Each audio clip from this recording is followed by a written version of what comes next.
ಪುರಸಭೆ ಕಾರ್ಯಾಲಯದಿಂದ ಪೌರ ಕಾರ್ಮಿಕರಿಗೆ ಘನತ್ಯಾಜ್ಯ ವಿಲೇವಾರಿ ಹಾಗೂ ಯಂತ್ರಗಳನ್ನು ನಿರ್ವಹಣೆ ಮಾಡುವುದು ಹೇಗೆ ಎಂಬುದು ಒಂದು ದಿನದ ಅಧ್ಯಯನದ ಪ್ರವಾಸ ಸರ್ಕಾರದ ಸುತ್ತೋಲೆ ಹಾಗೂ ಜಿಲ್ಲಾ ನಗರ ಅಭಿವೃದ್ಧಿ ಕೋಶ ಚಿತ್ರದುರ್ಗ ಸ್ವಚ್ಛ ಭಾರತ ಅಭಿಯಾನ ಮಾರ್ಗಸೂಚಿಸಿದಂತೆ ಪುರಸಭೆ ಮುಖ್ಯಾಧಿಕಾರಿಗಳಾದಂತಹ ಶ್ರೀಯುತ ಉಮೇಶ್ ಅವರು ಪೌರ ಕಾರ್ಮಿಕರಿಗೆ ಒಂದು ದಿನದ ಪ್ರವಾಸವನ್ನು ಕೈಗೊಳ್ಳುವಂತೆ ಪುರಸಭೆಯ ಆರೋಗ್ಯ ನಿರೀಕ್ಷಕರಿಗೆ ಮಾರ್ಗದರ್ಶನ ನೀಡಿದರು. ಇದೇ ಸಂದರ್ಭದಲ್ಲಿ ಪುರಸಭೆಯ ಆರೋಗ್ಯ ನಿರೀಕ್ಷಕರಾದಂತಹ ಹರೀಶ್ ಹಾಗೂ ಪೌರ ಕಾರ್ಮಿಕರು ಅಧ್ಯಯನ ಪ್ರವಾಸದಲ್ಲಿ ಅನೇಕ ವಿಚಾರದ ಬಗ್ಗೆ ತಿಳಿದುಕೊಂಡು ಅಧ್ಯಯನ ಪ್ರವಾಸ ಮುಗಿಸಿ ಪೌರ ಕಾರ್ಮಿಕರು ಮುಂದಿನ ದಿನಗಳಲ್ಲಿ ನಮ್ಮ ವಾರ್ಡ್ ಕಡೆ ಪಟ್ಟಣವು ಸ್ವಚ್ಛತೆಯಿಂದ ಕಾಪಾಡುತ್ತೇವೆ ಎಂದರು.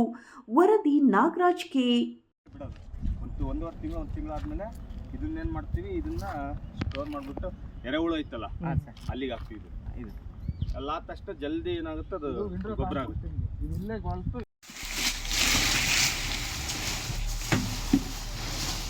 ನೆಕ್ಸ್ಟು ಒಂದೊಂದು ಕಡೆ ಇದೆಲ್ಲ ಅದೇ ಸೇಮ್.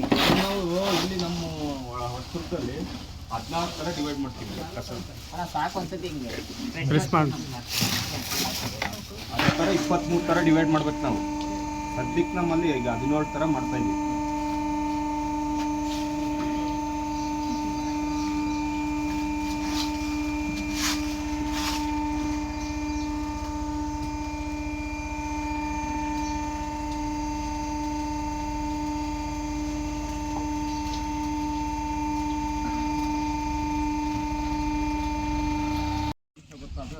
ಅದು ಬರೋ ಜಾಗ ಇದೆ ಪೂರ, ಇವೆರಡು ಅದೇ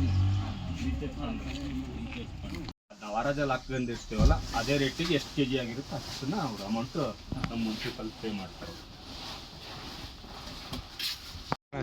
ಕಮರ್ಷಿಯಲ್ ಮಾಡ್ಬೇಕು ಸಪ್ರೇಟಾಗಿ. ಈಗ ಅವನು ಗಣೇಶ ಹೋಗ್ತಾನಲ್ಲ ಮಿಕ್ಸ್ ಮಾಡ್ಕೊಂಡು ಎಲ್ಲ ತರ್ತಾನಲ್ಲ